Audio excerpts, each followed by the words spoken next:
The panties mentioned in the other lists, they tried to warn us. But curse our arrogance, we just didn't listen. Those frilly omens were the emissaries of doom, preluding the rise of an abyss that TripleJump dared not look into for fear of what would stare back from the darkness. It was too late. One insane scriptwriter had strayed too far from the path, too entranced by the siren song of anime ninjas, maid outfits, and cat girls. All that remains now is one uwu branded list, which we fear may be too spicy for YouTube. Scandal pending? Nay, scandal confirmed. We need to stay strong.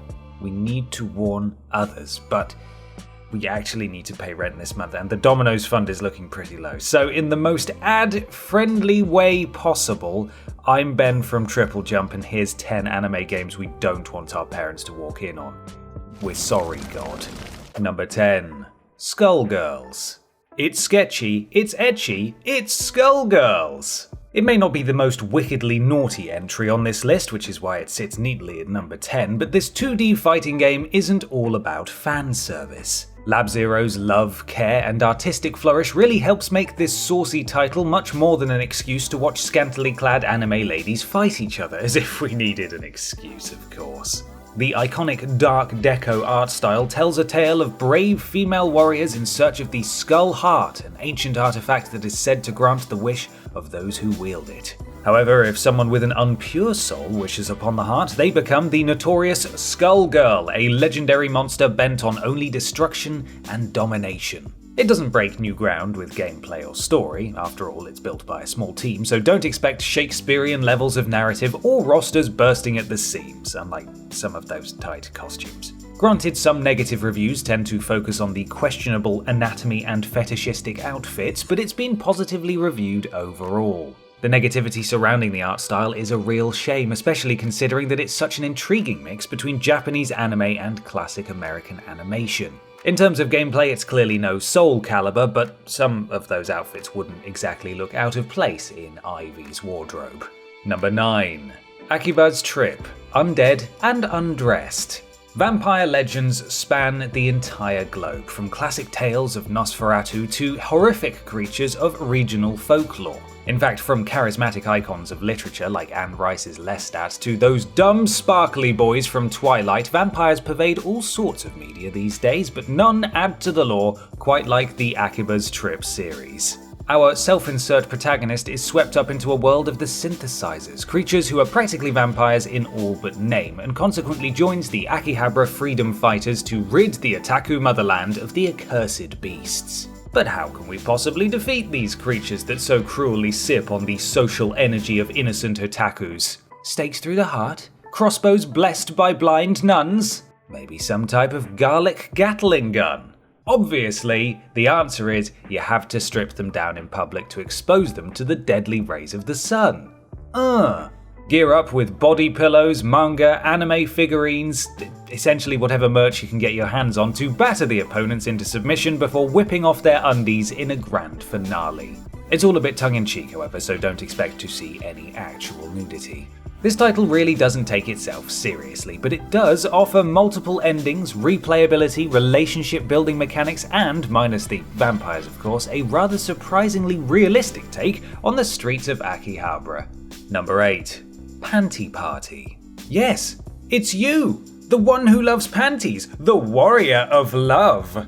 While this exclamation could easily refer to Peter given his recent run-in with some questionable list entries, it's actually a quote from the groundbreaking Nobel Prize-winning, fundamentally enlightening title that is Panty Party. Sure, it's daft, it's funny, and it doesn't take itself seriously at all, but it's still a little hard to explain if someone looks over your shoulder and sees this on your Nintendo Switch screen. Definitely can't pretend it's Breath of the Wild. Even the description on Steam and the Nintendo Store alone takes players on a mind-boggling journey, and that's before they've even glimpsed the extensive roster of panties that the game has to offer. And they aren't just your average bloomers. All of the pants have unique skills, including the coveted Passion skill that enables them to increase their panty power for the fight against evil, of course. The game's description also encourages us to bond and empathize with the sentimental thoughts of panties, which is something I never thought I'd have to say aloud on the internet, but here we are. It's absolutely bonkers, but it fundamentally reminds us that there ain't no party like a panty party. I also didn't want to have to say that, but excellent. Number 7. Catherine. Relationships sure aren't easy, a sentiment to which Catherine protagonist Vincent Brooks can definitely attest. He's got a devoted girlfriend called Catherine, with a K, that is, who's all too ready to settle down, but Vincent isn't sure if he's ready to commit to that extent. The thought of Catherine, still with a K, possible pregnancy fills him with absolute dread, and if his nightmares are anything to go by, he's more than willing to run from fatherhood as if there were a monstrous titan on his heels. To make matters worse, however, he awakens beside Catherine, with a C this time, after an apparent one-night stand that leaves him battling between duty, love, commitment, and temptation. It's a crazy puzzle title that includes some horrifying imagery that almost transcended from Vincent's nightmares to our own. Our hero, and I'm using that term lightly here, is forced to wrestle with his life choices in a range of visually impressive puzzle sequences interspersed with slice-of-life episodes at his local bar. Our mischievous seductress definitely won't make things easy on the player, however, and often resorts to sending saucy pics straight to Vincent's cell phone, even as he tries to patch things up with his girlfriend with a K. With a G, but you understand. It's equal parts naughty and creepy, and offers plenty of fan service alongside solid gameplay. It's definitely worth a gander, even if you're not a fan of the ecchi genre. Number 6. Dead or Alive Extreme Beach Volleyball. It is well known that martial arts are a lifelong pursuit, with most practitioners spending years and years cultivating strength of mind and body to attain the standards set by the masters before them. It is also well known, however, that to truly obtain mastery of the ancient arts, warriors need to commit themselves to the true test of spirit, that being beach volleyball. This installment in the Dead or Alive series takes our favourite skilled warriors and strips them down to some hardly visible swimwear and pits them against each other for some intense fun in the sun. Credit where credit's due, there was clearly a lot of blood, sweat and tears and maybe other fluids invested into carefully crafting the required jiggle physics as well as the glistening character models. We could say something about there being a lack of DOA games that feature near-naked male models playing sexy golf or something, but let's not get into that messy stuff. The title is, after all, not supposed to be taken seriously. It's indulgent and unashamed of what it delivers, even when it comes down to the cheeky collector's edition versions and literally cheeky tie-in merchandise. Number 5. HUNIEPOP. The classic fairy tale. Fairy godmother arrives to take a struggling young prince or princess under their wing, guiding them, helping them to become the ultimate pickup artist. Yeah, it's no surprise that Disney hasn't used that one yet. HUNIEPOP takes this ridiculous premise and gives it a large dose of Bejeweled to create this weird, lewd title. Here's hoping that Auntie Gladys, avid Facebook gamer and minion meme connoisseur, doesn't mistake this one for Candy Crush. The gameplay really doesn't match up with the narrative. At one moment, a passerby will see your screen filled with colourful little icons as you match puzzle pieces to crank out those satisfying combos. A few minutes later, however, and you might want to divert your screen away from any nearby onlookers because upon wooing your target, you're often rewarded with scandalous pictures of the appreciative ladies. 2 versions of the game are therefore available, censored and uncensored, which are fairly self-explanatory. However, due to its strong sexual content, Twitch actually blocked users from streaming footage of the title, regardless of which version they played. Number 4. SENRAN KAGURA Peach Beach Splash. Whether it's a battle of ages long past or the fight for survival in a far-flung future hellscape, it's certainly not going to be pretty. Unless you're indulging in the SENRAN KAGURA franchise, of course. Peach Beach Splash is a raucous installment in the ecchi series that features the titular shinobi from previous titles, but instead opts for scant summerwear and super soakers instead of shizoku and shuriken. The third-person shooter-style gameplay culminates in the explosive finale of the kune-kune finish techniques, wherein the player drenches their downed opponent in water while aiming for some questionable weak spots, so don't expect to fool anyone with your claims that this is a true representation of feudal Japanese warfare. If you're somehow still thirsty after that hose down, the game graciously provides a cringy locker room mode wherein you can customize the ninja girls and test out the water retention of their new bikinis. Once apparently armoured, these buxom warriors can show off their skills in multiplayer matches or the bizarre single-player story mode, during which they face down against a giant bathing woman in the noble attempt to vanquish the foe that seeks to conceal her gargantuan majesty. This list was written by a woman. I should have mentioned that earlier because I'm feeling less comfortable as it goes on. Clearly, while you were fooling around at prom, these ninja girls were studying the water gun. Number 3. Omega Labyrinth. This roguelike dungeon crawler follows a group of girls as they search for the fabled Holy Grail of Beauty. In terms of gameplay, think of Pokemon Mystery Dungeon, but instead of training Pokemon, you've got training bras. Join Aina Akamiya and her ragtag group of stereotypes as they battle through hordes of monsters to accumulate Omega Power, a mysterious force that, as well as acting as a type of experience point and skill currency, also enhances the assets of the party members.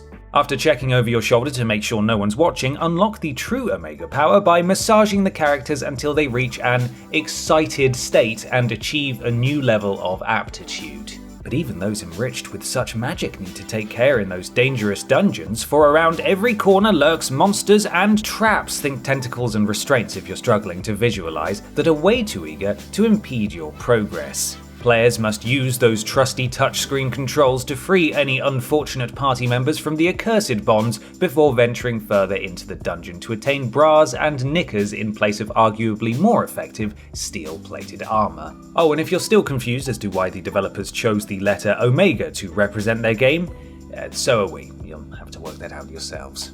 Number 2. Monster Monpiece. A handsome, skilled, and incredibly fast pro gamer once declared that no PlayStation Vita title was truly more sexualized than Monster Monpiece. It was me. That's me, I'm talking about me. Following a constant struggle between monsters and humans, the clearly fed-up local deity confined the former to human bodies, thereby enforcing an age of peace and cooperation between the two factions. What follows is a union wherein they attend special academies in the attempt to foster race relations while also protecting their lands from new threats. The gameplay incorporates a grid-based battleground upon which to summon a legion of pretty monster girls from your carefully honed card deck. Fair enough, it contains well-drawn art and reasonably satisfying battle mechanics, but we've got to address the monster in the room. It's that awkward minigame.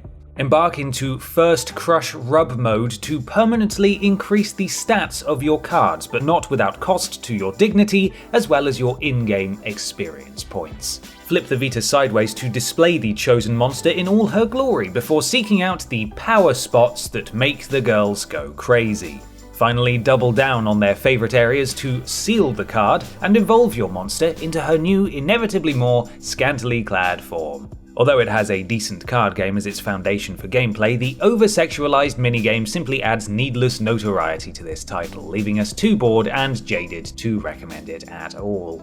Number 1. Galgun 2. In the first installment of this notoriously lewd first-person shooter series, we were given a classic self-insert protagonist. Seriously, if that guy was a spice, he'd be flour. However, this time our charming new chap is armed with a vast array of gadgets to help him in his quest to exorcise the demons that have infested the minds of the seemingly all-female local populace. Truly a well-developed and brave hero indeed.